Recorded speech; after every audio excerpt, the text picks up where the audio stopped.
Not far from Copenhagen, a Russian ship is making its way from St. Petersburg across the Baltic Sea. The Cber Yakov is no ordinary research vessel. It does not simply explore sea routes and oceans. It has a secret mission.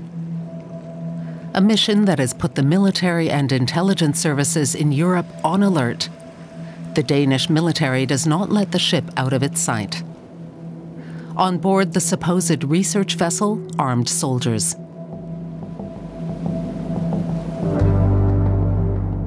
What is the mission of the Cber Yakov?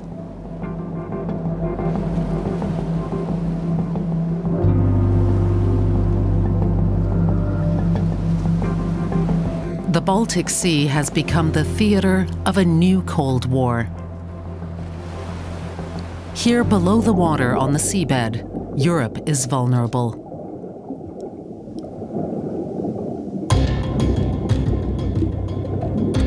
That's where essential modern infrastructure is located: pipelines, data cables, power lines. If they are destroyed, gas and electricity supplies will be cut off. That would be a catastrophe. Millions of households depend on them. Intelligence services like Germany's BND are nervous. They're keeping a very close eye on Russian activities. It's not just the war in Ukraine that has shown that Russia is willing and able to use violence. Violence against property, violence against infrastructure, to spy, to prepare sabotage operations. We consider the danger to be very real. This is not something abstract we'll be facing in 10 or 20 years' time. The pace at which Russia is raising tensions and speeding up measures to make it militarily capable of acting against the West means we have good reason to take a very concrete look at this threat of espionage and sabotage. These constitute an important part of this threat: more than 70 research vessels, most of which answer to the Russian Ministry of Defense. They have sensitive technology on board, such as sonars, huge radar systems, or even laboratories. On the one hand, of course, supply and communication can help in possibly making preparations for acts of sabotage. On the other hand, they are checking out military structures. This too is about communication. But this is also about ships, armaments and submarines. It is about energy farms, which can also be subject to sabotage. It's about pipelines. The growing underwater threat is not only directed at Germany. NATO has set up its own intelligence unit. The aim is to provide more security for underwater infrastructure. Lieutenant General Hans-Werner Wehrmann was temporarily recalled from retirement for his expertise. There are two strategic areas that Russia has continued to invest in without interruption since the end of the Cold War. One is the nuclear sector. The other is the underwater sector. Spending here has continued unabated, and this shows the importance Moscow attaches to that sector. The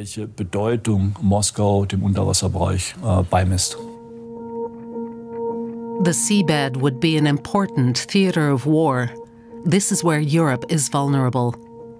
Russia has obviously always realized this. We know that there are a number of Russian ships, classic ships, that can serve both civilian and military purposes. These are all ships that are prefixed with the words academic or professor. They can be equipped with measurement technology, such as high-resolution acoustic sensors or underwater video systems, which can, of course, also be used to pinpoint cables and pipelines. So they are ready if it comes down to it. The automatic identification system can be used to monitor shipping activities. Routes can be tracked online in real time. We can see that a Russian research vessel is approaching. The academic Karpinsky. How is it equipped? And how close can we get? We leave the port of Rostock early in the morning. The ship is due to pass less than 10 nautical miles off the coast. Suddenly, it appears in front of us. The Karpinski is old, but it clearly has special capabilities. At its stern, we can see a huge capstan that can be used to lower measuring equipment into the sea. We're not the only ones keeping a close eye on the vessel. Just a few hundred meters away, a German police ship is tailing it. Supposed research vessels, such as the academic Karpinski, no longer sail unescorted through the Baltic Sea. They're shadowed. We don't go unnoticed either. A police launch approaches.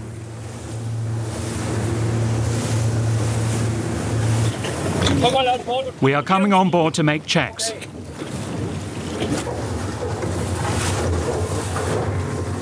The reason is you were accompanying this Russian ship and recording it on film. Everyone out here seems to be jittery. The mere fact that we were near the Karpinski alarmed the police, who took our personal details. The ship continues on its way. Only people who have been on board such research vessels really know what happens below deck.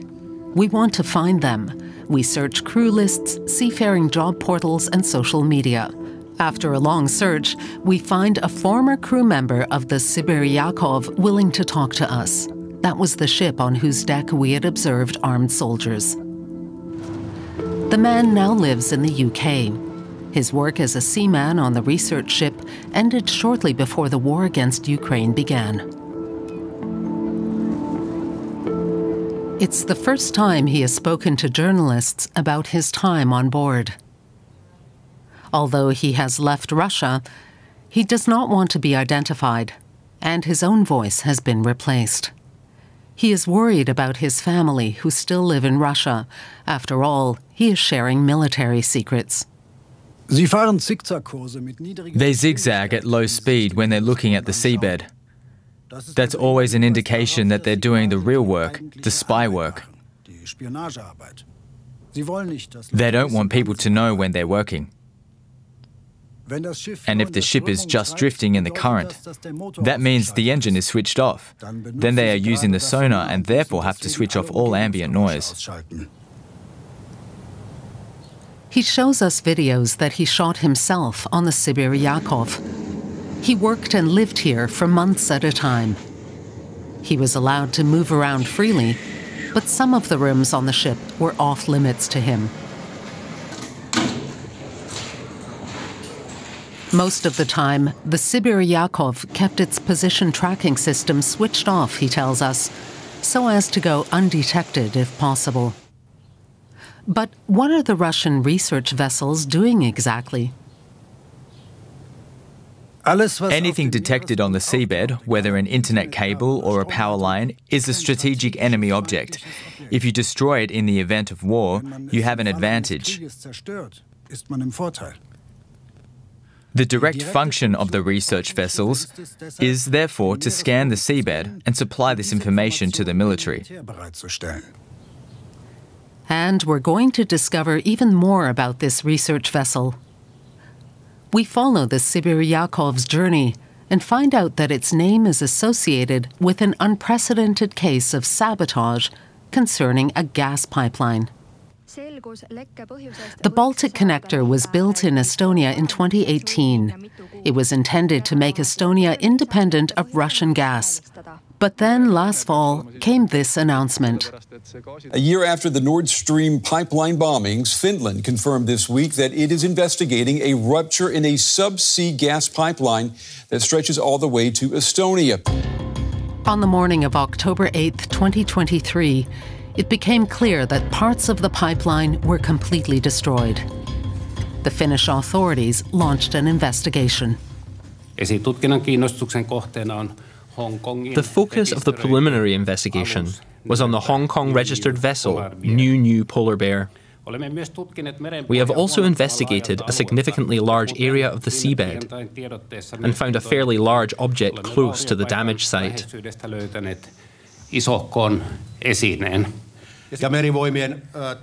The Navy pulled the object out early this morning. It's an anchor with the dimensions in meters of 2.5 by 2 by 1. The anchor weighs almost 6 metric tons. The Chinese ship it belongs to is this one, New Polar Bear. Investigators still don't know exactly what happened during its journey, but we can reconstruct it in part. On October 6, 2023, the vessel left the Russian exclave of Kaliningrad. A storm blew up. While traveling at full speed, the ship dropped its anchor, dragging it more than 200 kilometers along the seabed with it. Later, there was a huge leak in the pipeline. 3 data cables were also damaged. Neither the Chinese Ministry of Foreign Affairs nor the shipping company involved responded to our questions. Beijing has since admitted the New Polar Bear caused the devastation, allegedly by mistake. The investigation is ongoing. Stefan Krka is a naval architect. He has also worked on the case.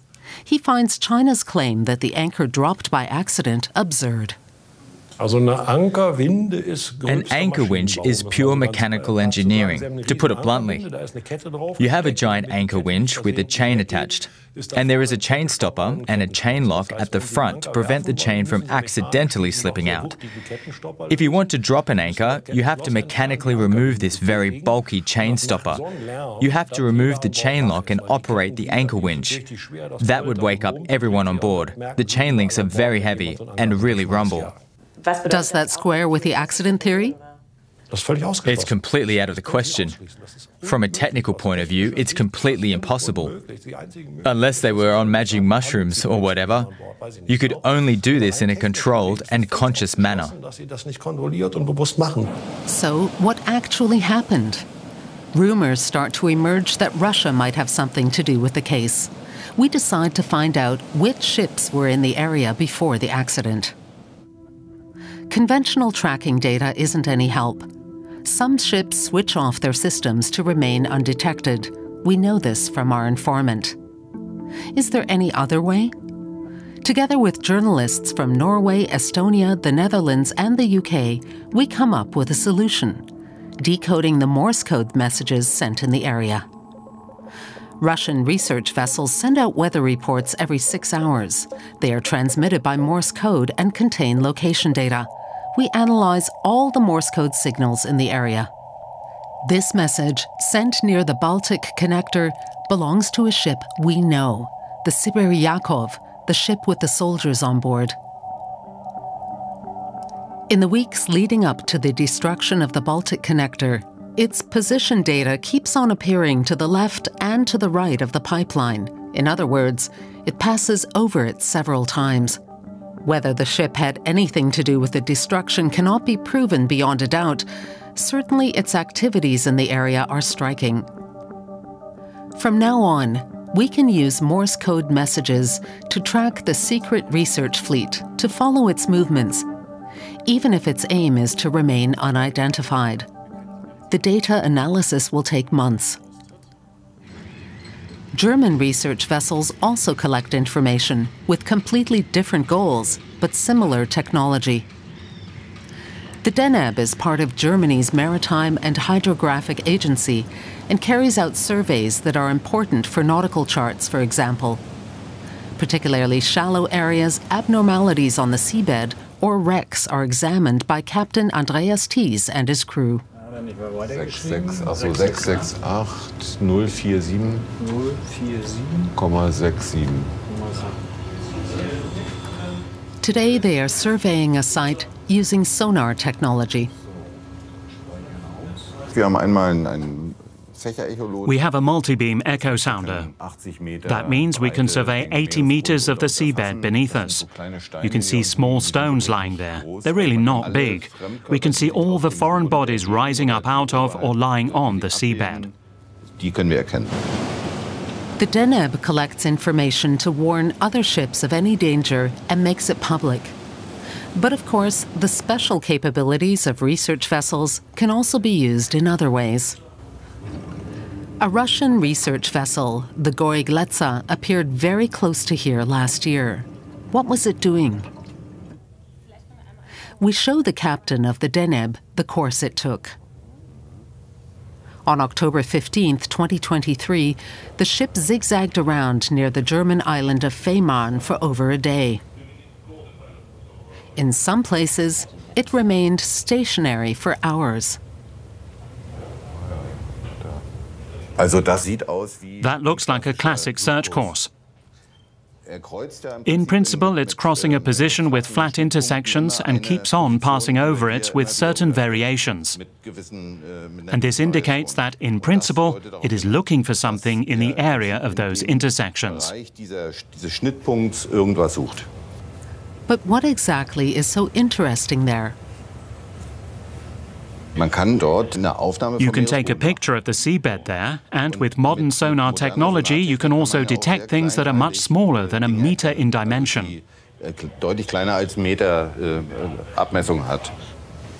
kind of area is this? That's a submarine exercise area. In other words, where NATO submarines generally dive.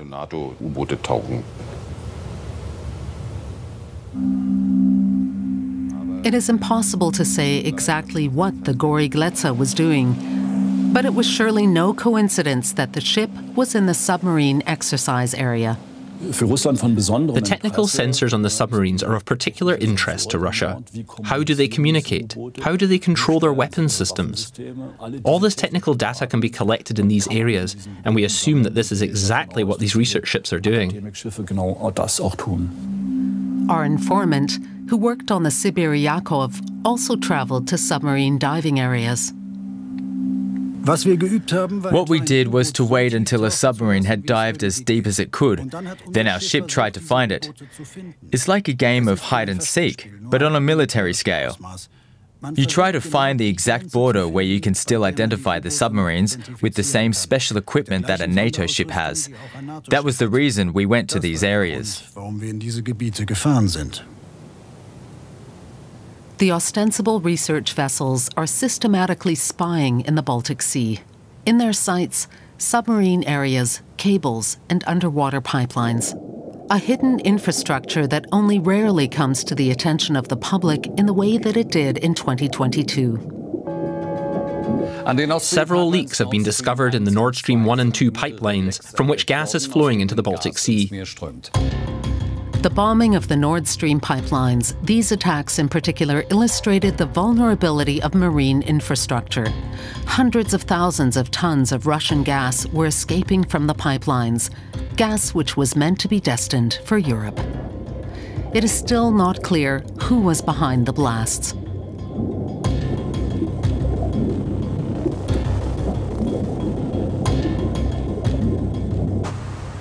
NATO wants to be better prepared in the future. An exercise maneuver is underway off the Faroe Islands in the North Atlantic. Military forces from 3 countries are training how to protect pipelines and cables. The German ship Donau is leading the maneuver. The current traffic situation is that we still have an offshore vessel coming in towards Tórshavn. The crew normally searches for mines. We're testing our equipment to see if we can do more than mine detection, as a contribution to NATO or other neighbouring countries, to simply make the waters safer in this day and age. And we can, as you've seen. We have various toolboxes, equipment, sonar systems, underwater drones, etc., that we could deploy to safeguard critical underwater infrastructure. It would certainly be a win-win situation. The training takes place on one of the other ships, the French Seaman. Here they are practicing using an underwater drone.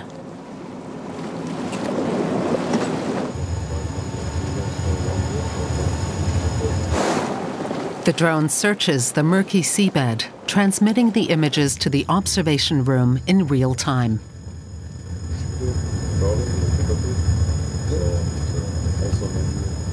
One of the things is the training of the operators, so that on the screen, on the sonar, they can do an analysis, and get the difference between a normal rock or something more suspicious. In the future, the operators should, for example, be able to detect sabotaged cables or explosive devices on pipelines more quickly. While the crew continues to work on the bridge, a message suddenly arrives. A Russian ship has been spotted.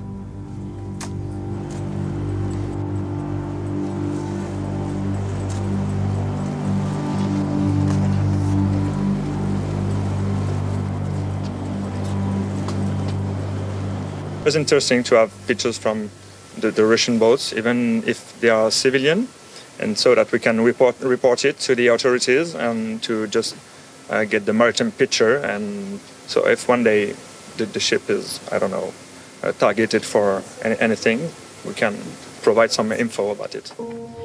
Mistrust at sea is growing, but even though the Navy is improving its skills here, it does not yet have a specific mission to protect critical infrastructure. The legal situation in Germany is complicated, even when it comes to who is allowed to track and stop Russian ships and where. The sea is divided into various zones in which different authorities are responsible under German law. German powers begin here in the exclusive economic zone, the so-called EEZ. The federal police are responsible here. Within the 12-mile zone, where powers are greater, it is the police forces of the respective federal states. In both zones, the Navy provides support when Russian spy ships appear. After all, the Navy is indispensable for protecting critical infrastructure at sea. And yet, they still do not have a legal mandate to do so. My wish is simply clarity, a clear mission, clear assignment of responsibilities, and in particular, there is the speed factor. We need to be fast in these areas, so we need to have a clear remit and chain of command. No one should live in uncertainty as to whether they are allowed to act or not. After all, the challenges facing German security agencies are enormous. Unfortunately, you can't fence in underwater infrastructure, and you can't shield it in the same way that you can on land. And we shouldn't give credence to the belief that you can precisely monitor and protect every single meter of cable.